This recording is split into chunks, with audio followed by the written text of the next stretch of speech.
கடந்த மே மாதம் 13ஆம் தேதி வன்புணர்வுக்கு உட்படுத்தப்பட்டு படுகொலை செய்யப்பட்ட வித்யாவினுடைய வழக்கின் மரண விசாரணை இந்த நீதிமன்றத்தில் எடுத்துக் கொள்ளப்பட்டது. இந்த விசாரணையின் போது சாட்சியமாக இந்த மரணமடைந்த வித்யாவின் தாயாரும் அவருடைய சகோதரன் நிசாந்தனும் உறாவுத்துறை போலீஸ் நிலையத்தின் பொறுப்பு அதிகாரி, மேலும் சட்ட வைத்திய அதிகாரி மற்றும் புலனாய்வு பிரிவின் அதிகாரிகள் சாட்சியம் அளித்தனர். இதில் மிக முக்கியமான விடயம் என்னவென்றால், சாட்சியம் அளிக்கும் பொழுது அந்த இறந்த தாயார் மிகவும் சிரமத்தின் மத்தியிலே, மிகவும் வேதனையிலும் துன்பத்தின் மத்தியிலே சாட்சி அளித்துக் கொண்டிருந்தார் நெஞ்சை பிடித்துக் கொண்டு, அதே போன்று அவருடைய மகன் நிசாந்தன், அதாவது இறந்த தனது தங்கையை நேரடியாக கண்ட சகோதரனார் நிசாந்தன் சாட்சியம் அளிக்கும் போது அவர் மிகவும் நெஞ்சை பிடித்துக் கொண்டு மிகவும் சிரமத்தின் மத்தியில் சாட்சியம் அளித்தார். அதன் பிறகு இடைவேளை விடப்பட்டது. மீண்டும் அவர் சாட்சியம் அளிக்கும் போது அவருடைய நிலைமை மிகவும் பரிதாபமாக இருந்தது. பின்னர் சாட்சியம் அளித்த பிறகு அவர் மயக்க நிலை அடைந்து இதே கோளாறு ஏற்பட்டுள்ளதா என்ற காரணத்தினாலே உடனடியாக அவரை வைத்தியசாலை கொண்டு சென்று விட்டார்கள். மேலும் இந்த சாட்சியத்தில் நாங்கள் உங்களுக்கு மிக முக்கியமான விடயம் என்று நடந்த விடயம் என்னவென்றால், இந்த விசாரணைகள், இந்த போலீசாரால் செய்து வந்த விசாரணை சாதாரண சட்டத்தின் கீழே இந்த விசாரணை நடைபெற்று வந்தது. ஆனால் இன்று விசேடமாக இந்த கைதிகளை, இந்த சந்தேக நபர்களை மேலதிக விசாரணைக்காக இந்த சந்தேக நபர்களை சாதாரண சட்டத்திலிருந்து எடுத்து ஜனாதிபதியுடைய உத்தரவுக்கு அமைய, பயங்கரவாத தடை சட்டத்தின் கீழ் ஜனாதிபதி வழங்கிய உத்தரவுக்கு அமைய 1 மாத காலத்துக்கு பயங்கரவாத தடுப்பு சட்டத்தின் கீழ் தடுத்து வைக்கப்பட்டு விசாரிப்பதற்கு ஜனாதிபதி உத்தரவிட்டிருந்தார்.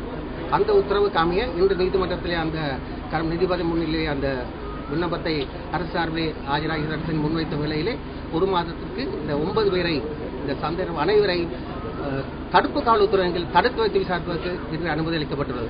ஆகவே இந்த தடுப்பு கால உத்தரவின் கீழே அவர் தடுத்து வைக்கப்பட்டு விசாரணை செய்யப்படுவார். இங்கே முக்கியமாக நாங்கள் கூறிக்கொள்ள ஆசைப்படும் விடயம் என்னவென்றால், இந்த சமூகத்தில் யாராக இருந்தாலும் நாங்கள் வேண்டிக் கொள்ளும் விடயம் என்னவென்றால், அதாவது இந்த கொலை செய்யப்பட்ட வன்புணர்வுக்கு உட்படுத்தப்பட்டு படுகொலை செய்யப்பட்ட வித்யா சம்பந்தமாக நீங்கள் இவராவது ஏதாவது தெரிந்திருந்தால், உங்களுக்கு தெரிய வந்தால் உடனடியாக அதை நீங்கள் எங்களுக்கு அறியத்தர வேண்டும், அதை புலனாய்வு அறிய கொடுக்க வேண்டும் என்பதை நாங்கள் உங்களோட வேண்டுகோளாக முன்வைக்கின்றோம். வணக்கம். கடந்த முறை இந்த நீதிமன்றத்திலே நான் ஒரு விண்ணப்பத்தை முன்வைத்திருந்தேன். இந்த சந்தேக நபர் 9 பேர்களையும் விசேடமாக குறிப்பிடக்கூடிய சுவிஸிலிருந்து வந்த குமார் என்பவர், இவர் கைது செய்யப்பட்டு பொதுமக்களால் கைது செய்யப்பட்டு அந்த பொதுமக்களாலேயே பாரம் கொடுக்கப்பட்ட பின்னர் அவர் யாழ்ப்பாணத்தில் பாரம் கொடுக்கப்பட்டவர் மீண்டும் பார்க்கும்போது அவர் இங்கே கொழும்பில் இருக்கிறார். அதன் பிறகு அவரை கைது செய்து கொண்டு வந்தார்கள். இது சம்பந்தமாக இந்த பொதுமக்களால் பிடித்துக் கொடுக்கப்பட்டவர் இவ்வாறு வெள்ளவத்தைக்கு சென்றார் என்ற விடயத்தை போலீசார் தங்களுடைய அறிக்கையிலே அந்த அறிக்கையிலே குறிப்பிடாமல் அதை தவிர்த்திருந்தார். இந்த விடயத்தை நான் நீதிமன்றத்தின் கவனத்துக்கு கொண்டு வந்திருந்தேன். நீதிபதி அவர்களும் அதை மிகவும் உன்னிப்பாக கவனித்து, இந்த சுவிஸ்குமார் என்பவர் கைது மக்களால் பிடிக்கப்பட்டு பாரம் கொடுக்கப்பட்ட பின்னர் எவ்வாறு இவர் வெள்ளவத்தைக்கு சென்றார் என்பதை முழு விசாரணை நடத்தி அறிக்கை சமர்ப்பிக்கும்படி கடந்த முறை குற்றப்புலனாய்வு பிரிவினருக்கு அவர் உத்தரவிட்டிருந்தார். அந்த உத்தரவுக்கு அமைய இன்று அவர்கள் விசாரணை தொடர்ந்து கொண்டிருப்பதாகவும் அவருடைய அறிக்கையை அடுத்த தினத்தில் தாக்கல் செய்வதாகவும் கூறியுள்ளனர்.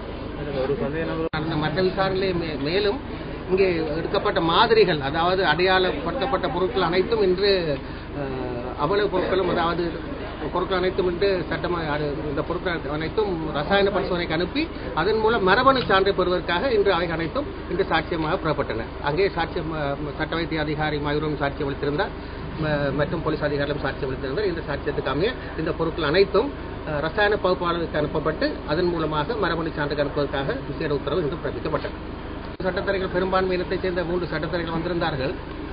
அவர்களுடைய நடவடிக்கையை பார்க்கும்போது அவர் யாருக்காக வந்தார் என்பதை புரியவில்லை. நான் அவரிடம் கேட்டேன், நீங்கள் பாதிக்கப்பட்ட சார்பாக நீங்கள் ஆஜராக வந்திருந்தால் உங்களுடைய பெயரையும்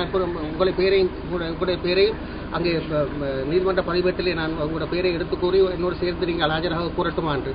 இல்லை நாங்கள் இந்த கவனிக்கத்தான் வந்திருக்கோம் என்று. ஆனால் யாரை கவனிப்பதற்கு என்னத்துக்கு வந்திருக்காங்க இல்லை. எனக்கு ஒரு சந்தேகம் இருக்கிறது. இவர்கள் எதிரிகள் சார்பாக வந்துதான் இதை கண்காணித்தார்கள் என்று. ஆனால் எதிரிக்காகவும் சட்டத்தில் ஆஜராக வேண்டியது அது நிச்சயமாக ஆஜராக வேண்டும். ஆனால் இவருடைய நடவடிக்கைகள் ஒரு பலத்த சந்தேகத்தை உருவாக்குகிறது. கொழும்பிலிருந்து வந்தவர்கள் இடத்துக்கு வந்தார்களே தெரியவில்லை. அதை கவனித்துவிட்டு சென்று விட்டார்கள். அரசியல் இன்றைய உண்மையான நிலை என்னவென்றால், அவசரகால சட்டத்திலுள்ள சில பிரிவுகள் அவசரகால சட்டம் நீக்கப்பட்டு விட்டது என்று கூறப்பட்டாலும் அங்கே உள்ள சில முக்கியமான பிரிவுகள் பயங்கரவாத சட்டத்துக்கு உட்புகுத்தப்பட்டிருக்கிறது. 26ஆம் பிரிவுக்குள்ளே இந்த பயங்கரவாத சட்டம் இன்னொரு நிரந்தர சட்டமாக இருக்கிறது. இந்த சட்டம் விசேடமாக உங்களுக்கு தெரியும் நினைக்கின்றேன். வாஸ் குணவர்தன் டிஐஜி பிரதீபா போலீஸ் அதிபர் அவர் சிங்களவர். அவர் ஒரு கொலையை செய்திருந்தார் என்று அதை சந்தேகத்தில் அவர் கைது செய்யப்பட்டார். அவருக்கும் இந்த பயங்கரவாத சட்டத்தின் கீழே தான் தடுப்பு கால உத்தரவு அறிவிக்கப்பட்டு இந்த வழக்காக நடைபெற்றது. அதை அவர்கள் பிறகு அந்த சட்டத்தின் கீழ் வைத்திருப்பது தவறு என்ற ஒரு வாதத்தை கொண்டு வந்தார்கள். அதுபோல இங்கே சில குற்றத்தின் தன்மையை பொறுத்து அந்த குற்றத்தின் தன்மையை பொறுத்து பயங்கரவாத சட்டமா அல்லது சாதாரண சட்டமா என்பதில் இந்த நாட்டில் தடுத்து வைத்து விசாரிக்கக்கூடிய ஒரே ஒரு சட்டம் பயங்கரவாத தடுப்பு சட்டம் மட்டும்தான். பயங்கரவாத சட்டம் எல்லாம் தடுக்க முடியும். 24 மணி நேரத்திலேயோ 48 மணி நேரத்திலேயோ இவ்வாறான பெரும் கொடூரமான மனித இனத்துக்கே கண்டு கேவலமான இப்படியான ஒரு செயல்பாட்டை 24 மணி நேரம் 48 முடியாது. அந்த விசாரணை முடிக்க முடியாது. ஆகவேதான் பயங்கரவாத தடை சட்டத்தின் கீழ் 9ஆம் பிரிவு தடுப்பு காவல் உத்தரவுகளில் தடுத்து வைத்து விசாரிக்கும் பொழுது விசாரணைக்கு துரிதமாக வருவது மட்டுமன்றி குற்றவாளிகளை கண்டுபிடிக்கவும் சுலபமாக இருக்கும்.